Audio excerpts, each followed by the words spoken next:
but up front the heat is really on. Lance has got Roddy Turner right in his tail. Michael Briggs well placed there as they go into the top. Going wide on the outside is Dion Joubert. Tony Viana pushes his way through in the inside. Robbie Smith is in there as well. There's the first one. And we've got drama. Huge dramas. Robbie Smith goes off the circuit into the television tower. Jeff Goddard is up against the wall. Here it is from the Baal's car. It's absolutely havoc 10 as they come through there. Cars skidding.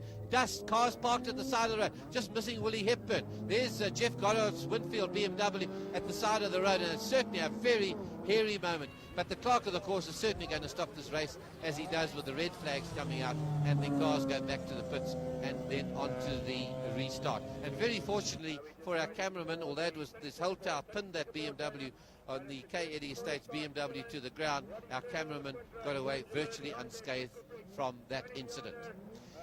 Right at the start, and it's the two BMWs out on the front, Tony Viana and Robbie Smith. And it's Robbie Smith in the JSN BMW who gets the jump on the field as they head down into Continental Corner for the first time. Viana second, Briggs third. And problems for Viana's teammate, Dion Joubert, being pushed wide. But Tony Viana knows that he needs to be right in the front if he's going to extend his narrow championship lead over Mike Briggs. And it's on the main straight, pulling out of the slipstream, that the BMW Winfield team's leader does just that. Through to the front ahead of Robbie Smith as they go through Continental Corner. And now Viana not only has the lead, but he also has a comfortable cushion in the form of Robbie Smith between himself and the menacing Opel Cadet Superboss of Briggs.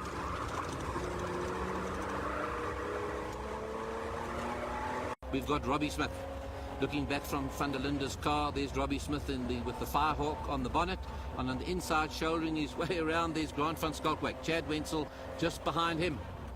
And hope has arrived as into view come the Satcars right on schedule on the last corner of the last lap. And using their draft, Robbie Smith gets sucked along and passes Sean van der Linde and comes through to win the race. Ahead of van der Linde, Chad Wenzel makes it a 1-2-3 for BMW in the Auto-Atlantic BMW, and John Craig, the first of the Opels. And a very, very happy Robbie Smith being congratulated by the JSN BMW team, knowing that he just needs another 6 points to tie up the Class A title. It was a hell of a race. It was, Sean had a fantastic start, and his car definitely was quicker than mine. Tony, it's been a long time since Firestone has actively been involved in South African motor racing. Yes, we pulled out of racing in 1970, and International pulled out in 1971. And last year we came back into racing in a small way and won the Stanek Group N Class A with Robbie Smith in the BMW.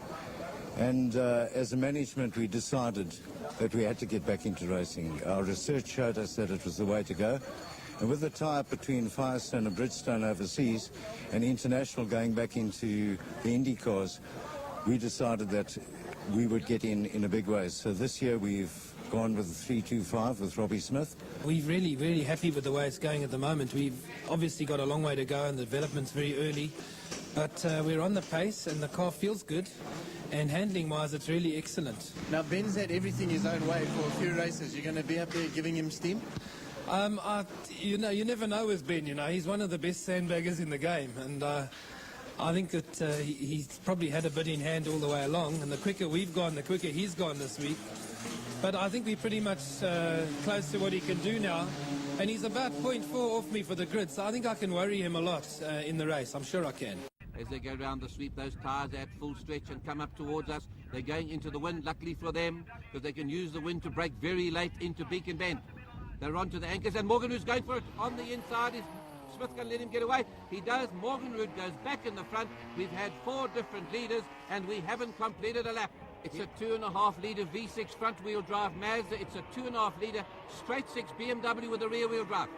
The leaders are getting into the back markers now. It's Robbie Smith's fracturing the head of Morgan Rood. This could change the whole pattern of the race. They come up in Jacques Bouliard. That's the father of Tony. And Morgan Rood overdoes it. Takes a little nick into the side of the BMW. They go around the outside. Robbie sportingly gives way there so Morgan Rood doesn't get tangled up as they go around the sweep and head up towards Beacon. It's Morgan Rood back in the front. Robbie Smith's going to look for it on braking. There's a bit of a headwind coming up this hill. They can go in very, very late indeed. You can see there's nothing between those cars, and Smith going for the inside. Doesn't give him a nudge as he powers it on. He's got a lot of grunt out of that corner, and now it's neck and neck, and they're into more of the back markers.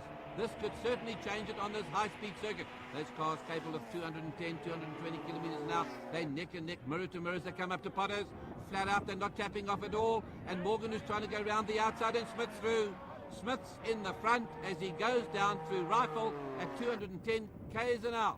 It's still the 1400s in heavy battle on the way down to Kookaburra as the A-class cars are due through Rifle, and here they come. It's Smith in the front, and Morgenrud is not so well placed on the outside. Smith's got the better line. Late on the brakes, inside Kookaburra, and Morgenrud's got to get close up to him there and drive it out of that corner. And here's the leaders again. Morgenrud's attacking. They're going past Truter and Boshoff, and he's getting a toe now down the straight. He's getting pushed along by that wind they've been experiencing during the race, and Robbie Smith is hanging onto that inside berth for dear life as he comes onto the brake. He's got to leave it very, very late. Those cars are straining as they go down to Kookaburra. There's Firestones on the BM, there's Goodyears on the Sassel, Mazda, and there's nothing between them.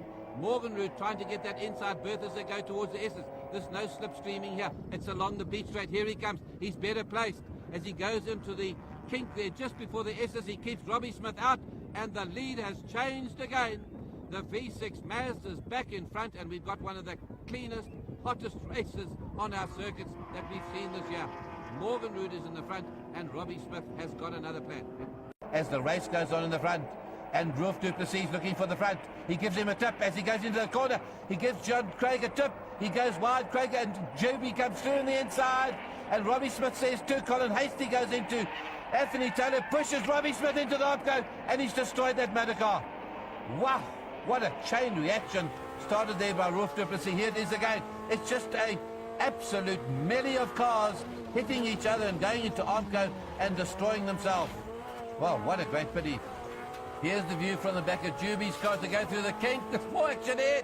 Colin Hasty has been tipped there by Rolf du Plessis into that tyre wall and has destroyed that Daytona Nissan.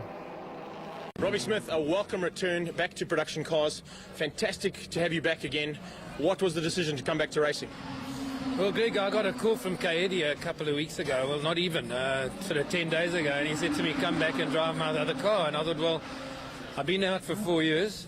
And why not? So that's how it happened. And he just, I saw the car for the first time yesterday, and here I am. And you're loving Cape Town and the conditions here? Yeah, it's great to be back on the circuit. Obviously, I'm a bit rusty, so it's been a 4-year break, as I said. And but we've already come right back, and I'm very close to the front cars. And once again, back in that BMW, the favourite car of Robbie Smith from always that I've known. Always, yeah. I mean, it's been about 15 years of racing in BMWs, and I don't think there's any other place for me to go now, you know.